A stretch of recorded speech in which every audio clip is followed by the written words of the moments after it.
பூஞ்சோலை மாணவர்கள் அனைவருக்கும் வணக்கம். இன்னைக்கு 4th லெசன்ல இந்திய உச்சநீதிமன்றம் பார்க்க போறோம்ப்பா. சரியா? இதுக்கு முன்னாடி வரையும் பார்த்துட்டோம்.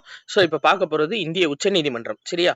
இந்திய அரசமைப்பு 3 அடுக்கு நீதித்துறை அமைப்பினை வழங்குகிறது. சரியா? என்னென்ன 3 அடுக்கு அப்படின்னா, உச்சநீதிமன்றம் 1, இன்னொன்னு மாநிலங்களில் உள்ள உயர் நீதிமன்றங்கள் அது 1. சரியாப்பா?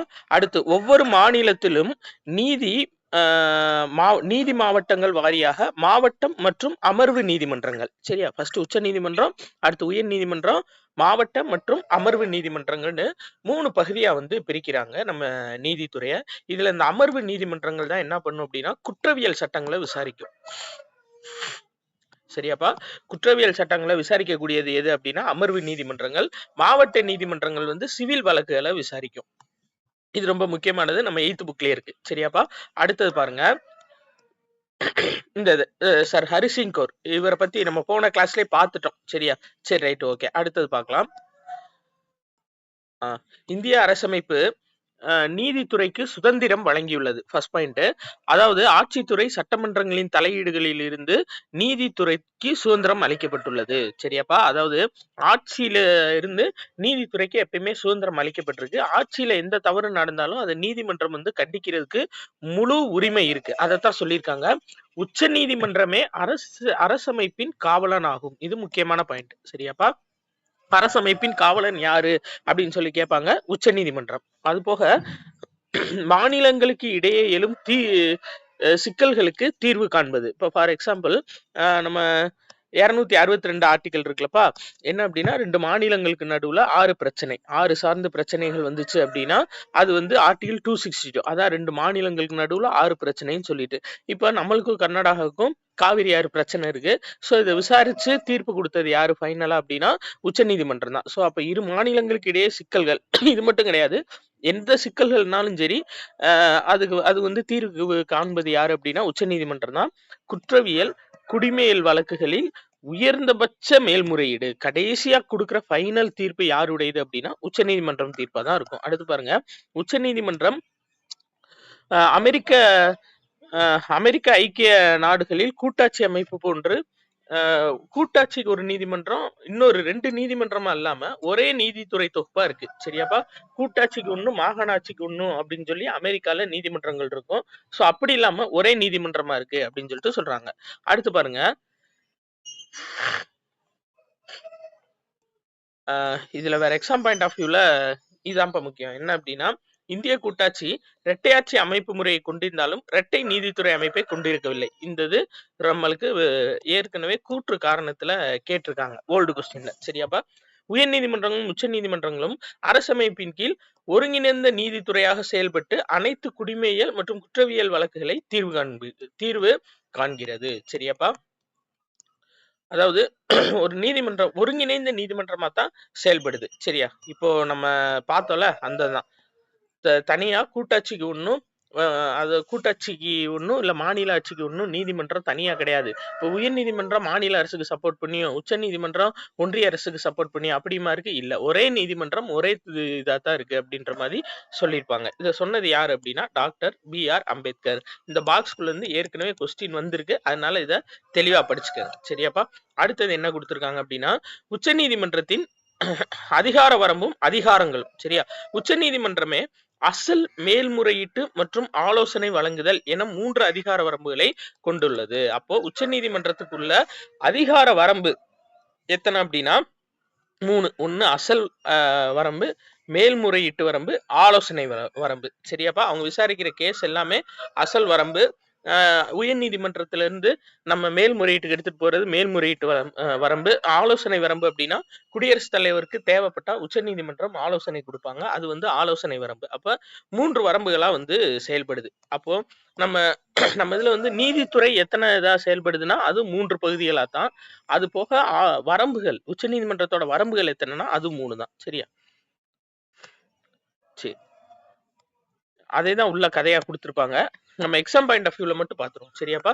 இந்த பாருங்க, உயர் நீதிமன்றங்களுக்கு எதிரான மேல்முறையீட்டுகளை இங்குதான் தாக்கல் செய்ய முடியும். சரியா? குடிமையியல் மற்றும் குற்றவியல் வழக்குகள் இரண்டிற்கும் குறிப்பிட்ட விவகாரங்களில் வழிகாட்டுதல் வழங்கும் அதிகாரம் உச்ச நீதிமன்றத்துக்கு உள்ளது.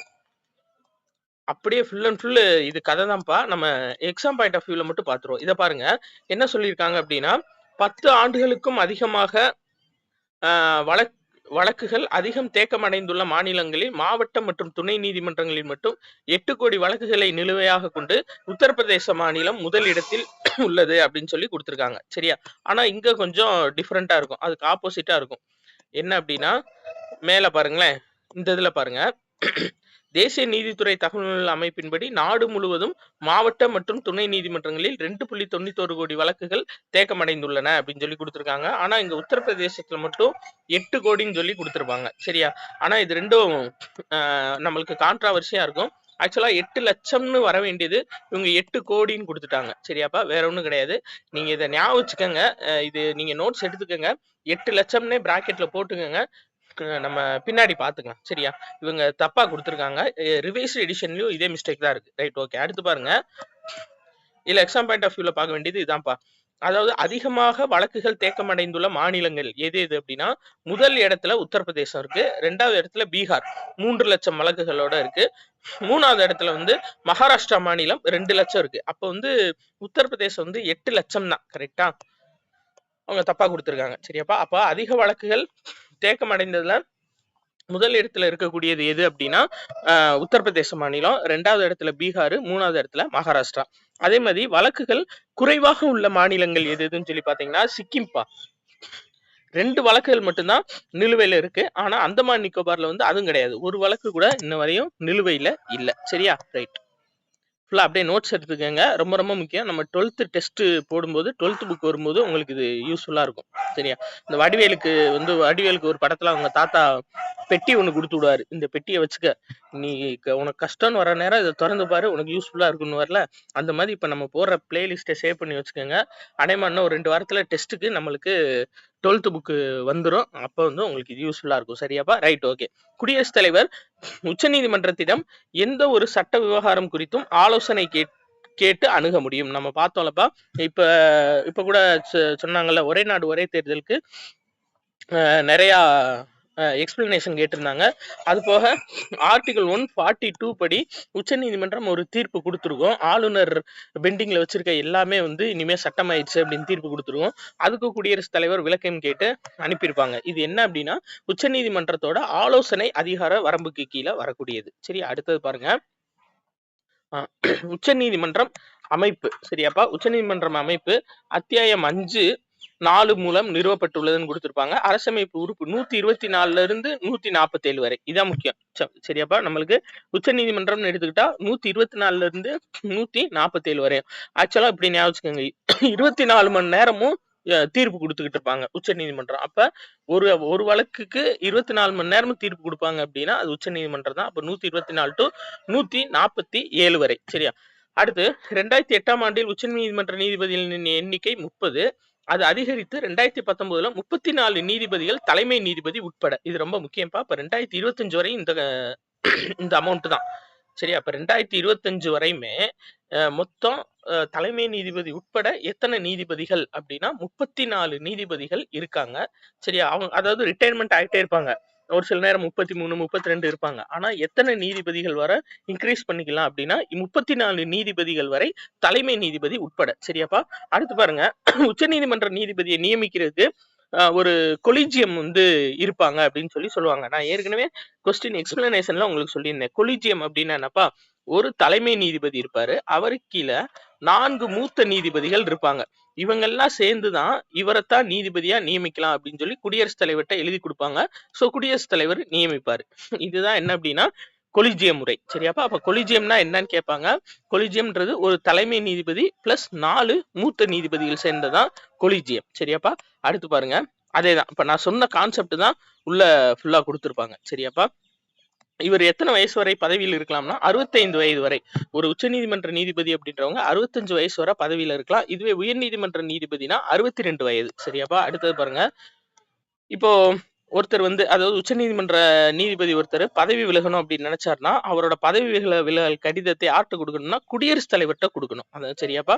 அதே மாதிரி ஒரு நீதிபதியை வந்து நாடாளுமன்ற கண்டனத்தின் நிறைவேற்றது மூலமா வெளியேற்றலாம். இப்ப கூட நீதிபதி யஷ்வந்த் சர்மா அவர் கேஸ் வந்து போயிட்டு இருக்குல்ல. சோ கண்டன தீர்மானம் நிறைவேற்றலாம் இருக்காங்க, பாப்போம். சரியாப்பா? ஒருவர் வந்து உச்சநீதிமன்ற நீதிபதியா இருக்கிறதுக்கு அவருக்கு என்ன தகுதி இருக்கணும்னா, உயர்நீதிமன்ற நீதிபதியா 5 வருஷம் இருந்திருக்கணும், பணியாற்றிய அனுபவம் இருக்கணும், இல்லாட்டி குறைஞ்சபட்சம் 10 வருஷம் 1 அல்லது 2க்கு மேற்பட்ட உயர் நீதிமன்றங்களில் வழக்குரைஞராக பணியாற்றிய அனுபவம் இருக்க வேண்டும். வழக்கறிஞர் கிடையாதுப்பா, வழக்குரைஞர். வழக்கறிஞர்னா லாயரு, வழக்குரைஞர் அப்படின்னா அட்வொகேட். சரியாப்பா? அட்வொகேட் தான் என்ன பண்ணுவாங்கன்னா வாதாடுவாங்க. சோ வாதாடுவதற்கான உரிமை யாருக்கு இருக்குன்னா வழக்குரைஞர்களுக்கு தான் இருக்கு. அப்போ ஒருத்தர் வந்து குறைஞ்சபட்சம் 5 வருஷம் ஒரு உயர் நீதிமன்றத்துல நீதிபதியா இருந்திருக்கணும், இல்ல 10 வருஷம் வந்துட்டு 1 இல்லாட்டி 1க்கு மேற்பட்ட நீதிமன்றங்கள்ல அவரு என்ன பண்ணிருக்கணும் அப்படின்னா வழக்குரைஞரா பணியாற்றி இருக்கணும். சரியா? அடுத்தது பாருங்க, இந்த பாக்ஸ் வந்து ரொம்ப ரொம்ப முக்கியம்ப்பா. அதாவது பட்டியல் இனத்தை சேர்ந்த சமுதாயத்தில் இருந்த 2000 உச்ச நீதிமன்ற நீதிபதியா நியமனம் செய்யப்பட்டவர் யாருன்னா KG பாலகிருஷ்ணன். சரியாப்பா? ரொம்ப ரொம்ப முக்கியம். இவர் 2007 பட்டியல் இனத்தை சார்ந்த முதல் நீதிபதியாக உயர்ந்தார் அப்படின்னு சொல்லி கொடுத்திருக்காங்க. ரைட். என்ன அப்படின்னா பட்டியலின சமுதாயத்தில் இருந்து ஒருவர் முதன்முறையாக 2000ஆவது ஆண்டு உச்ச நீதிமன்ற நீதிபதியாக நியமனம் செய்யப்பட்டார். அவர் நீதிபதி பாலகிருஷ்ணன் ஆவார். சரியாப்பா? இவர் 2007 பட்டியலினத்தை சார்ந்த முதல் தலைமை நீதிபதியாக உயர்ந்தார். அதான் ரொம்ப ரொம்ப முக்கியம். சரியாப்பா? 2007 முதல் தலைமை உச்ச நீதிமன்ற தலைமை நீதிபதியா உயர்ந்திருப்பாரு. ரொம்ப ரொம்ப முக்கியம்ப்பா. யாருன்னா KG பாலகிருஷ்ணன் 2000 உச்ச நீதிமன்ற நீதிபதியாகவும் 2007 முதல் உச்ச நீதிமன்ற தலைமை நீதிபதி பட்டியலினத்தை சேர்ந்தவர். சரியா? யாருன்னா KG பாலகிருஷ்ணன். ரொம்ப ரொம்ப முக்கியம்ப்பா. அடுத்தது பாருங்க, தற்போதுள்ள அரசமைப்பின் கீழ் ஜனவரி 28 1950ஆம் ஆண்டு முதல் செயல்பட தொடங்கியது உச்ச நீதிமன்றம். சரியா? நாடாளுமன்றத்தில் இளவரசர் மாடத்தில் இதுக்கு முன்னாடி செயல்பட்டிருக்கும். 1958 தற்போது உள்ள வளாகத்துக்கு மாற்றப்பட்டிருக்கும். சரியா? அப்போ இப்ப ரீசெண்டா இருக்க உச்ச நீதிமன்ற வளாகத்துக்கு எந்த ஆண்டு மாற்றப்பட்டதுன்னா 1958. அதுக்கு முன்னாடி வரையும் இளவரசர்கள் மாடத்துலதான் செயல்பட்டுச்சு. எப்போ? ஜனவரி 28 இருந்து 1950 வரையும். அடுத்து நீதிபதி ஹரிலால் ஜெயகனியா. இவரை பத்தி நம்ம போன வீடியோலயே பார்த்தோம்லப்பா. உச்ச நீதிமன்றத்தோட முதல் தலைமை நீதிபதி, அதாவது சுதந்திர இந்தியாவுல. சரியா? அதை ஞாபகம் வச்சுக்கோங்க. சுதந்திர இந்தியாவுல உச்ச நீதிமன்ற தலைமை நீதிபதி யாருன்னா ஹரிலால் ஜெயகனியா. ஓகே, ரைட்டுப்பா. அடுத்து உயர் நீதிமன்றங்கள். சரி, உயர்நீதிமன்றங்கள் மாநிலங்களின் தலைமை நீதித்துறை நிர்வாக அமைப்பு ஆகும் அப்படின்னு சொல்லியிருக்காங்க. அதே மாதிரி ஒன்றுக்கும் மேற்பட்ட மாநிலங்களுக்கு ஒரு உயர்நீதிமன்றம் இருக்கலாம். சரியா? 4 மாநிலங்களுக்கு ஒரு உயர்நீதிமன்றம் கூட இருக்கு. இப்போ ஃபார் எக்ஸாம்பிள் 7 சிஸ்டர்ஸ்னு சொல்லுவாங்கல்ல, நம்ம அந்த 7 வடகிழக்கு மாநிலங்கள், அதுக்கு கவுகாத்தியில நீதிமன்றம் இருக்கு. சரியாப்பா? கவுகாத்தியில நீதிமன்றம் இருக்கு. அதே மாதிரி பஞ்சாப், ஹரியானா, சண்டிகர், இது 3 மாநிலத்துக்கு சேர்த்து நீதிமன்றம் எங்க இருக்கு அப்படின்னா சண்டிகர்ல தான் இருக்கு. சரியா? பஞ்சாப், ஹரியானா, சண்டிகருக்கு சேர்த்து சண்டிகர்ல தான் உயர் நீதிமன்றம் இருக்கு. சரி, அதை தான் அவங்க உள்ள கொடுத்திருப்பாங்க.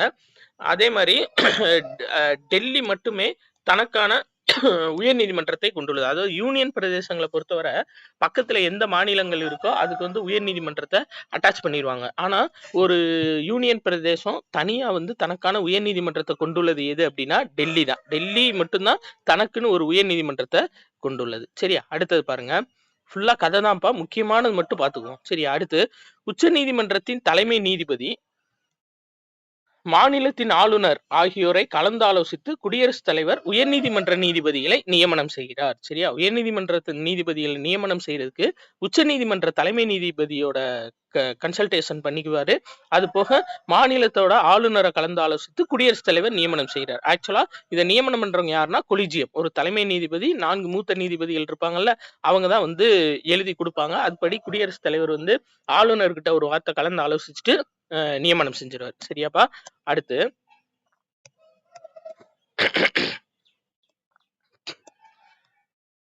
உயர் நீதிமன்ற நீதிபதிகள் ஓய்வு பெறும் வயது 62. இது நம்ம பார்த்துட்டோம்ல.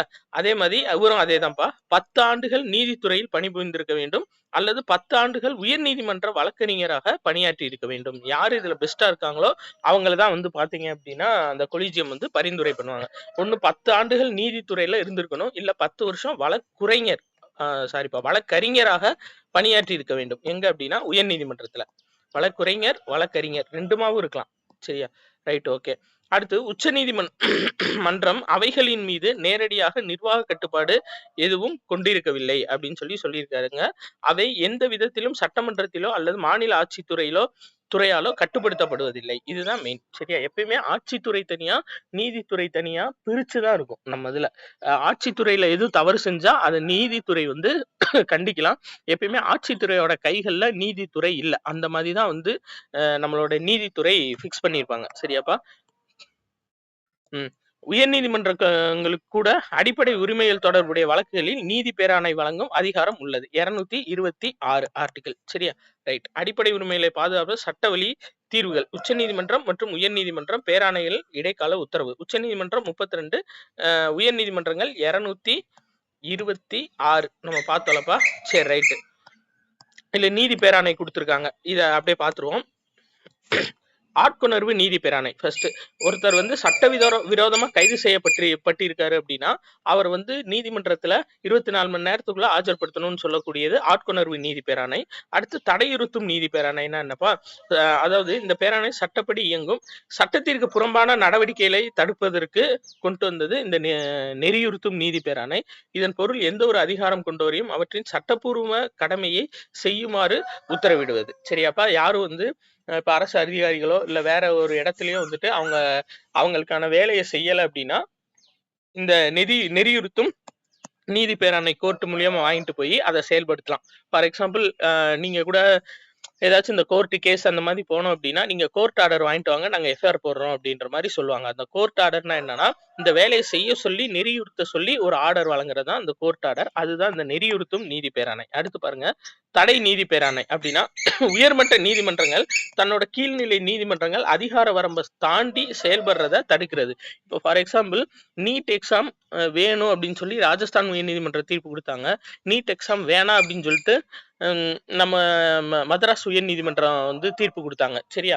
இப்ப 2 தீர்ப்புமே இருக்கு. அப்ப உச்ச நீதிமன்றம் அதை கையில எடுத்து நீட் எக்ஸாம் கட்டாயம் வேணும் அப்படின்னு சொல்லிட்டாங்க. சரி, இப்போ இல்ல, உயர் நீதிமன்றம் சொல்றாங்க இல்ல இப்ப நாங்க வந்து தீர்ப்பு மாத்தி கொடுத்துருக்கோம், நாங்க சொல்றதா செல்லும் அப்படின்னா செய்ய முடியாது. ஏன்னா தடையுறுத்தும் நீதி பேராணை இருக்கு.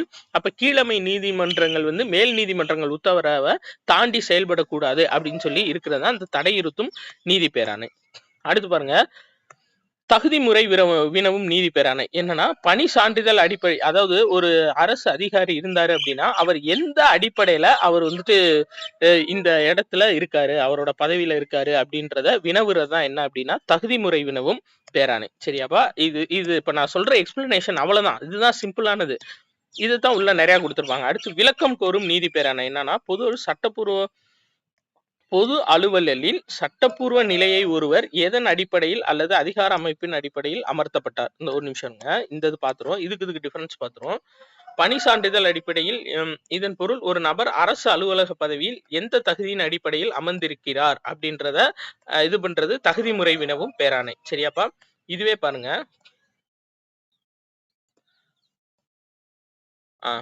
இப்போ ஒருத்தர் வந்து அதாவது அலுவலில் சட்டப்பூர்வ நிலை அப்படின்னா என்னன்னா இப்போ ஒரு ஆபீஸ் இருக்கு, அந்த ஆபீஸ்ல வந்து ஒரு அதிகார பதவியில ஒருத்தர் இருக்காரு. சரியா? இந்த பதவிக்கு இவர் கரெக்டா தான் இருக்காரா, இல்ல இந்த பதவிக்கு இவர் சூட்டபிளா, இவர் கரெக்டா சர்டிபிகேட்ஸ் எல்லாம் சமர்ப்பிச்சிருக்காரா அப்படின்னு விளக்கம் கோருற பேராணை தான் அந்த விளக்கம் கோரும் பேராணை. சரியா? அதான் அந்த ரெண்டுக்குமே வித்தியாசம். அது வந்து என்ன சொல்லியிருக்காங்க அப்படின்னா அவங்க வந்து எந்த தகுதியில உட்கார்ந்துருக்காங்க அப்படின்றத கேட்கறது தகுதி முறை வினவும் பேராணை.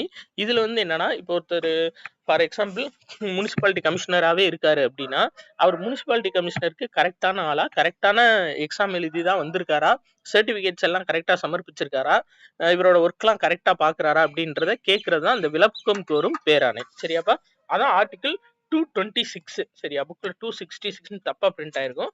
226 உயர் நீதிமன்றத்துக்கு. அடுத்து பாருங்க, நீதித்துறை சீராய்வுப்பா. என்ன அப்படின்னா இப்ப நாடாளுமன்றம் அல்லது சட்டமன்றம் இயற்றும் சட்டங்கள், இப்ப நாடாளுமன்றம் இல்ல சட்டமன்றம் இயற்றக்கூடிய சட்டங்கள் அரசமைப்புக்கு முரணா இருந்துச்சுன்னா அந்த சட்டம் செல்லாது அப்படின்னு அறிவிக்கக்கூடிய அதிகாரம் நீதிமன்றங்களுக்கு உள்ளது. அது பேர் தான் என்னன்னா நீதித்துறை சீராய்வு. சரியாப்பா? இந்த கொடுத்திருக்காங்க பாத்தீங்களா? பாத்துருவோம். ம். இந்த குடுத்திருக்காங்களப்பா. அதாவது உச்சநீதிமன்றம் கருதினால் அச்சட்ட திருத்தம் அரசியலமைப்புக்கு விரோதமானது, எனவே செல்லாது என அறிவிக்கப்படும். சரியா? அடுத்து பாருங்க, பொதுநல வழக்கு. இந்த இதுலயே ஃபுல்லா முடிச்சிருவோம்ப்பா. நம்ம ரொம்ப ஈஸியா தான் இருக்கும். பொதுநல வழக்கு. பொதுநல வழக்கு தொடுக்கிறது. ஆக்சுவலா உச்சநீதிமன்றத்தின்படி ஆர்டிகல் 32 படியும், உயர் நீதிமன்றத்துல 226 படியும் அந்த நீதி பேராணைகள் படியும் நம்ம பொதுநல வழக்கு தொடுக்கலாம். இது குற்றவியல் நீதிமன்றங்கள்ல குற்றவியல் சட்டம் 133 படி பொதுநல வழக்கு தொடுக்கலாம்ப்பா. சரியா? இதுதான் முக்கியமானது. அப்ப பொதுநல வழக்கு தொடுக்கிறதுக்கு 3 முக்கிய சட்டங்கள் எது எதுனா ஆர்டிகல் 32 ஒண்ணு, ஆர்டிகல் 226 ஒண்ணு, அதே மாதிரி குற்றவியல் நடைமுறை சட்டம் சரத்து 133. சரியா? இதுதான் 32, 226 குற்றவியல் நடைமுறை சட்டம் 133. இது 3 படியும் ஒரு பொதுநல வழக்கு வந்து நம்ம தொடுக்கலாம். சரியா? பொதுநல வழக்கு நிறைய கொடுத்திருக்காங்கப்பா. அதாவது குறைந்தபட்ச கூலி வழங்காதது, கைவிடப்பட்ட குழந்தைகள், இந்த வழக்கு பதிவு செய்ய மறுக்கும் காவல்துறை அதிகாரிக்கு எதிராக மனு தாக்கல், இது ஒண்ணு. சுற்றுச்சூழல் மாசுபாடு தொடர்புடைய புகார்கள், இது ஒண்ணு. சரியா? மிச்சம் ஃபுல்லா கதை தான்ப்பா உள்ள. இதுல நம்ம இன்ஃபர்மேஷனா பார்க்க வேண்டியது இதுதான். தனிநபருக்கு எதிராக ஒரு பொதுநல வழக்கு தொடுக்க முடியாது. முக்கியமான பாயிண்ட். கூற்று காரணத்துல வைப்பாங்க. சரியா? தனிநபருக்கு எதிராக ஒரு பொதுநல வழக்கு தொடுக்க முடியுமா அப்படின்னா முடியாது. அதாவது இப்போ ஒருத்தர் திடீர்னு இதை மறைச்சு கட்டுறாரு, அதாவது ரோட்டை மறைச்சு ஒரு வீடு கட்டுறாரு, அவர் மேல பொதுநல வழக்கு தொடுக்க முடியுமானா பொதுநல வழக்கு தொடுக்க முடியாது. அவர் மேல ஆனா கேஸ் கொடுக்கலாம். என்ன அப்படின்னா, இந்த மாதிரி இவரு ரோட்டை மறைச்சு கட்டுறாரு, எங்க ஏரியாக்கெல்லாம் பிரச்சனையா இருக்கு அப்படின்னு சொல்லி அவர் மேல கேஸ் கொடுக்கலாம். ஆனா பொதுநல வழக்கு அப்படின்றது பொதுவா ஒரு நிர்வாகத்தின் மேலேயோ இல்ல ஒரு குறிப்பிட்ட ஒரு ஃபேம்னு சொல்லுவாங்க, ஒரு இண்டஸ்ட்ரீஸ் மேலேயோ அந்த மாதிரி கொடுக்கறதா என்ன அப்படின்னா பொதுநல வழக்கு. அண்மையில் இந்தியாவில் ஏராளமான பொதுநல வழக்குகள் காணப்பட்டுள்ளனன்னு சொல்லியிருக்காங்க. முதல் பொதுநல வழக்கு 2005ஆம் ஆண்டு ஒரு வழக்கை வந்து பொதுநல வழக்கா தீர்மானிச்சாங்க. அதாவது கோர்ட் எது அப்படின்னா, இந்திய அரசு வெர்சஸ், அதாவது common cause society versus union of India, பொதுநலனுக்கான சமூகம் எதிர் இந்திய அரசு வழக்கு. இவங்க என்ன சொல்லியிருப்பாங்க அப்படின்னா, பெருகி வரும் சாலை விபத்துகளை கருத்தில் கொண்டு சாலை பாதுகாப்பு சட்டங்கள் இயற்றும்படி அரசுக்கு உத்தரவிட சொல்லியிருப்பாங்க. அப்ப இதுதான் இந்தியாவோட முதல் பொதுநல வழக்கு 2005ஆம் ஆண்டு ஏற்றுக்கொள்ளப்பட்டது. சரியா? அடுத்து பாருங்க, உச்ச நீதிமன்றத்தில் தாக்கல் செய்த அந்த மனுவே பொதுநல வழக்காக எடுத்துக்கொள்ளப்பட்டது. அதே மாதிரி அங்கம்மாள் பாண்டே எதிர் உத்தரப்பிரதேச மாநில அரசு, இது ரொம்ப முக்கியம்பா. அங்கம்மாள் பாண்டே எதிர் உத்தரப்பிரதேச மாநில அரசு. இந்த வழக்குல என்ன சொல்லியிருப்பாங்கன்னா, காஞ்சிராம் அப்படின்னு ஒரு நினைவு அரங்கம் இருக்கும். அந்த நினைவு அரங்கம் பக்கத்துல பணிகளை வந்து குறிப்பிட்ட காலத்துக்கு தடை செஞ்சிருப்பாங்க. கொஞ்ச நாள் வந்து அந்த ஒர்க் எல்லாத்தையும் நிப்பாட்டுங்க, பக்கத்துல இருக்கிற கன்ஸ்ட்ரக்ஷனை நிப்பாட்டுங்க அப்படின்னு சொல்லியிருப்பாங்க. இதுனா அங்கம்மாள் பாண்டே எதிர் உத்தரப்பிரதேச மாநிலத்துக்கு எதிரா. சரியா?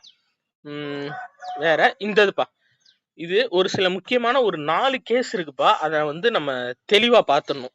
ஃபர்ஸ்ட், பரமானந்த் கட்டாரா எதிர் இந்திய அரசு வழக்கு.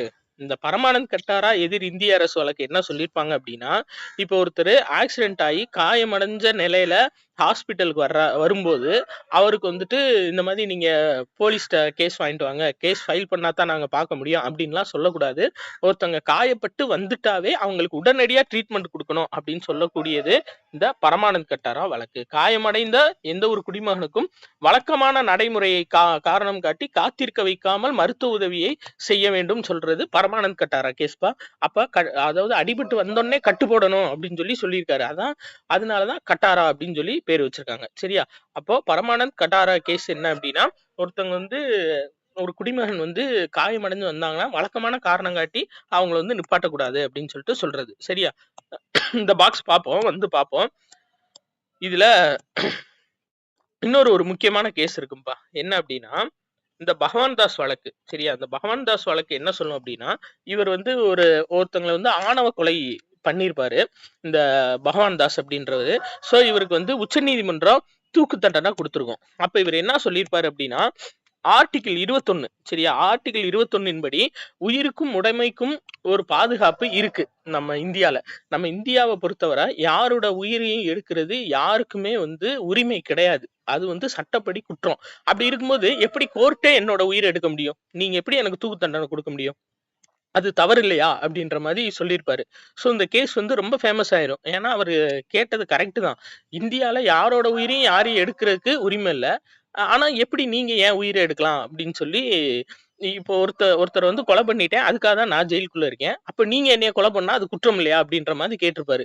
ஸோ இது பயங்கர ஃபேமஸ் ஆகும். உச்சநீதிமன்றம் என்ன தீர்ப்பு கொடுத்திருப்பாங்க அப்படின்னா, அதாவது பகுத்தறிவு சிந்தனை சார்ந்து நாங்க ஒரு யோசனை யோசிப்போம். பகுத்தறிவு சிந்தனை சார்ந்து இந்த விஷயத்துல நாங்க முடிவு எடுக்கிறதுக்கு எங்களுக்கு முழு உரிமை இருக்கு அப்படின்னு சொல்லி இவருக்கு தூக்கு தண்டனையை நிறைவேற்றிருப்பாங்க. அப்ப பகுத்தறிவு சார்ந்து நாங்க ஒரு விஷயத்தை திங்க் பண்றதுக்கு எங்களுக்கு உரிமை இருக்கு அப்படின்னு சொல்லி கோர்ட் சொன்னது எந்த வழக்குல அப்படின்னா பகவான் தாஸ் வழக்குல. சரியா? அதே மாதிரி இந்த ஏகே கோபாலன் வழக்கு, மேனகா காந்தி வழக்கு, இதெல்லாம் வந்து அந்த வழக்கோட எக்ஸ்பிளனேஷன் கொடுத்திருக்க மாட்டாங்க. ஆனா என்ன சொல்லியிருப்பாங்கன்னா, வாழ்க்கை சுதந்திரம் ஒடுக்கப்பட வேண்டும் அப்படின்ற கருத்துக்கு எதிரா எந்த விஷயம் வந்தாலும் அதை வந்து தவிர்க்கணும் அப்படின்ற மாதிரி சொல்லியிருப்பாங்க. 21ல துணை பிரிவா வந்து சேர்த்திருப்பாங்க. என்னன்னா அதாவது வாழ்க்கை அல்லது சுதந்திரம் ஒடுக்கப்படுறது சார்ந்து எதுவும் கேஸ் வந்துச்சு அப்படின்னா அதை வந்து நிராகரிக்கிறதுக்காக 21A சேர்த்திருப்பாங்க. இந்த வழக்கோட எக்ஸ்பிளனேஷன் நம்மளுக்கு கொடுத்துருக்க மாட்டாங்க. சரியாப்பா? அதனால பேசிக்கா இந்த விஷயத்த மட்டும் தெரிஞ்சுக்கோங்க. இது பாத்துக்கோங்கப்பா. இந்த பாக்ஸ் ஆர்தர் சன்சிங்கர் இருக்காரு பாத்தீங்களா? இவர் வந்து ஆர்தர் சன்சிங்கர் ஜூனியர் அப்படின்றவரு உச்சநீதிமன்றம் 1947 அப்படின்னு தலைப்பிடப்பட்ட ஒரு கட்டுரை எழுதியிருப்பாரு. அதுல ஜுடிஷியல் ஆக்டிவிசம் அப்படின்ற வார்த்தையை சேர்த்திருப்பாருப்பா. நீதித்துறை செயல்பாட்டு முறை. அதாவது ஜுடிஷியல் ஆக்டிவிசம் என்பது ஒரு நீதித்துறை தத்துவம் அப்படின்னு சொல்லி சொல்லியிருப்பாரு. நம்மளுக்கு எக்ஸாம் பாயிண்ட் ஆஃப் வியூல பார்க்க வேண்டியது என்ன அப்படின்னா, இந்த ஜுடிஷியல் ஆக்டிவிசம் அப்படின்ற வார்த்தையை ஃபர்ஸ்ட் கொண்டு வந்தது யாரு அப்படின்னா ஆர்தர் சன்சிங்கர். Right, okay. அடுத்து பார்க்கலாம். இந்த சட்டத்தின் ஆட்சி இது வந்து ஃபுல்லா கதை தான்ப்பா நம்மளுக்கு. சரியா? இந்த சட்டத்தின் ஆட்சி அப்படின்றது ஃபுல் அண்ட் ஃபுல் நம்மளுக்கு கதை தான். அதனால இது நம்மளுக்கு நிறைய தேவையில்ல. சும்மா மேலோட்டமா வாட்ச் விட்டுக்கோங்க. நம்மளுக்கு அடுத்து எக்ஸாம் பாயிண்ட் ஆஃப் வியூல போயிடலாம். சரியா? இது அதாவது சட்டத்தின் முன் அனைவரும் சமம். இந்த பாருங்க, உங்களுக்கே தெரியும். சட்டத்திற்கு மேல் யாரும் இல்லை, சட்டம் அனைவருக்கும் பொருந்தக்கூடியது, இது நீதி வழங்குறது குறிப்பிட்ட நபருக்கு. இதெல்லாம் நம்மளுக்கு ஃபுல் அண்ட் ஃபுல் கதை தான்ப்பா. சரியா? அதுவும் இந்த நிர்வாக சட்டமும் கதை தான். இந்த ஆக்சுவலா நிர்வாக சட்டம் எதுக்கு கொண்டு வந்திருப்பாங்க அப்படின்னா, இந்தியான்றது ஒரு மிகப்பெரிய ஒரு நாடு, அதிகமான மக்கள் தொகை கொண்ட நாடு. ஸோ அவங்களுக்கு தேவையான அனைத்து உதவிகளும் போய் சேரணும். அப்ப அதுக்கு நிர்வாகம் கரெக்டா இருக்கணும். நிர்வாகம் அப்படின்றது ஒரு சட்டப்படி இயங்குனா தான் கரெக்டா இருக்கும். ஏன்னா இத்தனை பேத்துக்கு வந்து கரெக்டான அந்த அந்த நன்மைகள்லாம் போய் சேரணும். சரி, அதுக்காக தான் நிர்வாக சட்டம் கொண்டு வந்திருப்பாங்க அப்படின்ற மாதிரி உள்ள வந்து ஒரு இன்ஃபர்மேஷன் கொடுத்திருப்பாங்க. இதுக்குள்ள இருக்கிற இன்ஃபர்மேஷன் ஃபுல்லாவே அதுதான். இப்ப ஃபார் எக்ஸாம்பிள் ரோடு போட போறாங்க நம்ம ஏரியாக்குள்ள அப்படின்னா அதுக்கான ஒரு அமௌண்ட் ஒதுக்கியிருப்பாங்க. ஸோ அந்த ரோடு வந்து இத்தனை இன்ச்சஸ் இருக்கணும் அப்படின்னு சொல்லியிருப்பாங்க. சரியா? இப்போ வந்து ஒரு சட்டம் இல்லைன்னு வச்சுக்கோங்களேன். சரி, என்னமோ காசு கொடுத்துட்டாங்க, நம்மளுக்கு காசு வந்துருச்சு, நம்ம பாட்டுக்கு ரோட போட்டு போயிடுவோம் அப்படின்லாம் நினைக்க முடியாது. கரெக்டா அந்த ரூல்ஸ் படி நினைக்கணும். அதுக்காக தான் இந்த நிர்வாக சட்டம் கொண்டு வந்திருப்பாங்க அப்படின்னு சொல்லியிருப்பாங்க. சரியா? வேற ஒண்ணுமே இல்ல, உள்ள கதை தான். அப்படி அடுத்ததுக்கு போயிடுவோம். இந்த இதுப்பா ரொம்ப முக்கியமானது. இந்திய தண்டனை சட்டம் தாமஸ் பாண்டிங் மெக்காலே கொண்டு வந்தது. சரியாப்பா? இந்திய தண்டனை சட்டம். அதாவது இந்திய தண்டனை சட்டம் என்பது இந்தியாவின் குற்றவியல் சட்டமாகும். இது குற்றவியல் சட்டத்தின் உள்ளார்ந்த அனைத்து அம்சங்களையும் உள்ளடக்கிய ஒருங்கிணைந்த சட்டம். சரியா? இந்திய தண்டனை சட்டம் அப்படின்றது குற்றவியல் சட்டம் தான். அப்ப 1834 இந்தியாவில் அமைக்கப்பட்ட முதல் சட்ட ஆணையத்தின் பரிந்துரையின் கீழ் 1860 இச்சட்டம் தயாரிக்கப்பட்டது. இது ரொம்ப முக்கியமான ஒரு இன்ஃபர்மேஷன். சரியாப்பா? குற்றவியல் சட்டம் எப்போது இந்தியால கொண்டு வரப்பட்டது, அதாவது தண்டனை சட்டம், குற்றவியல் சட்டம் எப்போது இந்தியால கொண்டு வரப்பட்டதுன்னா 1834 இந்தியாவில் அமைக்கப்பட்ட முதல் சட்ட ஆணையத்தோட பரிந்துரையின் கீழ் 1860 கொண்டு வரப்பட்டது. அமலுக்கு வந்தது 1862. சரியாப்பா? ரைட். இதுல ராணுவத்தினர் மற்றும் இதர படைகளின் வீரர்களை இந்திய குற்றவியல் சட்டத்தின் அடிப்படையில் தண்டிக்க முடியாது. சரி, அப்போ இது ஒரு முக்கியமான பாயிண்டா நீங்க எடுத்து வச்சுக்கணும். சரியாப்பா? ராணுவத்தினர் மற்றும் இதர படை வீரர்கள் இந்திய குற்றவியல் சட்டத்துல தண்டிக்க முடியுமா அப்படின்னா முடியாது. சரியா? இந்திய தண்டனை சட்டம் உயர்நிலையில் இருக்கக்கூடிய எந்த ஒரு நபருக்கும் சிறப்பு சலுகை அளிக்கவில்லை. நான் பெரிய ஆளு, என் மேலாம் கேஸ் போட முடியாதுன்னு சொல்லக்கூடாது. எல்லாத்துக்கும் பொதுவானதுன்னு சொல்லியிருக்காங்க. அதிகாரத்தை முறைகேடாக பயன்படுத்துவதையும் தடுக்கிறது இந்திய தண்டனை சட்டம். சரியாப்பா? Right, okay. அவ்வளவுதான்ப்பா இந்த லெசனு. அதாவது உள்ள ஏதோ டக்கு டக்குன்னு நடத்துன மாதிரி இருக்கும். ஆனா பாயிண்ட்ஸ் அவ்வளவுதான். நீங்க நீங்க வேணா புக்ல ஒரு தடவை நீங்க வாசிச்சுக்கங்க. சரி, அப்ப நான் நடத்துனதை அண்டர்லைன் பண்ணிட்டு மிச்சம் எல்லாத்தையும் நீங்க வாசிச்சுக்கிட்டீங்கன்னா உங்களுக்கு யூஸ்ஃபுல்லா இருக்கும். சரியாப்பா? அடுத்து பாருங்க. இப்போ இது பார்த்துலாமா நம்ம? புக் பேக் பார்த்துலாம். கீழ்கண்டவற்றில் எது அரசாங்கத்தின் உறுப்பு அல்லன்னு கேட்டிருக்காங்க. அதிகார வர்க்கம். ஏன்னா சட்டமன்றம், ஆட்சித்துறை, நீதித்துறை இது 3 தான் அரசாங்கத்தோட உறுப்பு. அடுத்து பின்வருவனவற்றில் எது கூட்டாட்சியின் பாதுகாவலராக விளங்குகிறது அப்படின்னா நீதித்துறை. அடுத்து பின்வருவனவற்றில் யார் பண்டைய இந்தியாவில் நீதியின் ஊற்றாக கருதப்படுபவர் அப்படின்னா மன்னர். சரியா? அடுத்து பின்வருவற்றுள் யார் இடைக்கால இந்தியாவில் நீதி நிர்வாகத்தை நிர்வகிக்கும் உச்சபட்ச அதிகாரம் கொண்டவர்? சுல்தான். நம்ம பார்த்தோம்லப்பா, சுல்தான் தான் வந்து பாத்தீங்க அப்படின்னா இடைக்கால இந்தியால அதிகபட்ச நீதியை விசாரிக்கக்கூடிய ஒரு உச்சபட்ச அதிகாரம் கொண்டவர். அடுத்து பாருங்க, இது புது சிலபஸ்ல இல்லப்பா, 5வது கொஸ்டின். அடுத்தது பார்க்கலாம். பம்பாய் மீது நீதித்துறை அதிகாரம் செலுத்த கிழக்கிந்திய கம்பெனிக்கு எந்த சட்டம் அதிகாரம் அளித்தது அப்படின்னா 1668. அடுத்தது எந்த சாசனம் மதராஸ் மாநகராட்சியில் மட்டும் மேயர் நீதிமன்றம் உருவாக்க காரணமாக இருந்தது அப்படின்னா 1726. சரியாப்பா? இதுவே 1687 மதராஸ் மாநகராட்சி அமைப்பதற்கான அதிகாரம் வழங்கப்படுதல். சரியா? 1687 இதை பேஸ் பண்ணி தான் மெதராஸ் மாநகராட்சி 1688 வந்து உருவாயிருக்கும். சரியா? ரைட். அடுத்து கல்கத்தாவில் உள்ள உச்ச நீதிமன்றத்தை அமைக்க கீழ்கண்டவற்றில் எது மன்னருக்கு அதிகாரம் அளித்தது அப்படின்னா 1773 ஒழுங்குமுறை சட்டம். எந்த ஆண்டு கூட்டாட்சி நீதிமன்றம் தொடங்கி வைக்கப்பட்டது? 1937.